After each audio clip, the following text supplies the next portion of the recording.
Tu hi toques, jo hi toco. A finals del segle XIX, l'escriptor George Bernard Shaw va dir que el pianoforte era l'instrument més important dins de tots els instruments musicals i que la seva invenció havia sigut per la música el que la invenció de la impremta va ser per la poesia.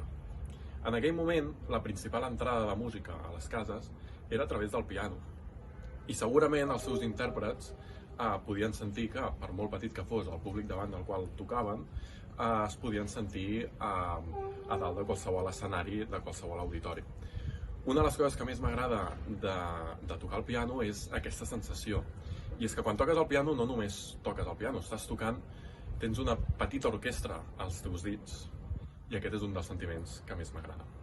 Em dic Àlex Jiménez i us interpretaré el preludi de la partita número 1 de Johann Sebastian Bach.